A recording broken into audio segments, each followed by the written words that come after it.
Ada 5 keuntungan timnas Indonesia U23 mundur dari Piala AFF U23 2022 di Kamboja. Memang cukup mengejutkan dan sempat mengecewakan, suatu berita yang kabar tidak mengenakan bahwa timnas Indonesia harus mundur dari Piala AFF U23 tahun ini, tahun 2022. Padahal timnas mengemban misi untuk mempertahankan gelar juara yang diraihnya tahun 2019. Namun apalah daya, karena situasi pandemi global COVID-19, post mayor, kondisi yang tidak normal, maka itu adalah keputusan yang terbaik. Ada beberapa hikmah atau keuntungan. Satu, Sintayong bisa fokus ke persiapan kualifikasi Piala Asia 2023. Absen dari Piala AFF U23 membuat Sintayong bisa fokus ke babak ketiga kualifikasi Piala Asia 2023. Setelah lolos dari babak playoff, menyingkirkan kompetitornya, salah satunya diantaranya adalah tim Taiwan, yang sebenarnya secara ranking FIFA pada saat pertandingan itu Taiwan di atas Indonesia. Alhamdulillah Indonesia lolos. Timnas Indonesia tergabung dalam pot 3 dalam fase ini. Sekedar informasi, undian babak ketiga kualifikasi Piala Asia 2023 akan digelar pada tanggal 24 Februari mendatang. Nantinya 24 tim di babak ketiga kualifikasi Piala Asia akan dibagi dalam 6 grup, yang mana setiap grupnya berisi 4 tim. Nantinya ada 11 tim yang lolos otomatis ke putaran final Piala Asia 2023. Mereka adalah juara grup dan 5 runner-up terbaik. Dengan persaingan ketat untuk lolos ke putaran final Piala Asia 2023, Sintayong bisa fokus meracik strategi terbaik bagi timnas Indonesia mulai sekarang. Perlu diketahui, babak ketiga kualifikasi Piala Asia 2023 akan dilangsungkan pada 8-14 Juni mendatang.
Yang kedua, klub-klub Liga 1 kembali diperkuat oleh masing-masing para pemuda para pemain muda terbaik masing-masing klub tersebut.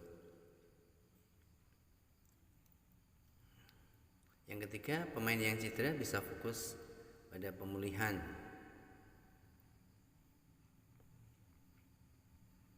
Selain COVID-19, timnas U23 juga kehilangan 3 pemain karena cedera. Mereka adalah Gunansar Mandowin, Ramai Rumakik, dan Muhammad Iqbal. Setelah mundur dari Piala AFF U23 2022, ketiga pemain itu bisa fokus untuk memulihkan diri. Jadi tenaga mereka pun bisa dimaksimalkan oleh klub masing-masing di Liga 1 2021-2022.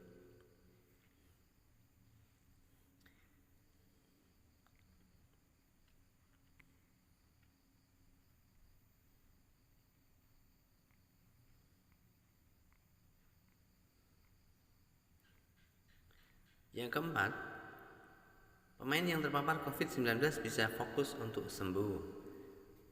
Absen dari Piala U23 Piala AFF U23 2022 ini juga menguntungkan para pemain yang terkonfirmasi positif, sebab mereka bisa fokus untuk memulihkan diri tanpa tekanan untuk segera sembuh demi bertanding. Bagaimanapun, kesehatan dan keselamatan para anggota punggawa skuad Garuda Nusantara lebih penting pada saat itu. Meski berat, keputusan mundur pun harus diambil oleh PSSI.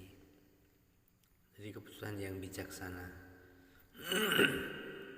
Sedangkan keuntungan yang kelima, meminimalkan resiko penyebaran lebih lanjut dari COVID-19 dalam skuad timnas Indonesia.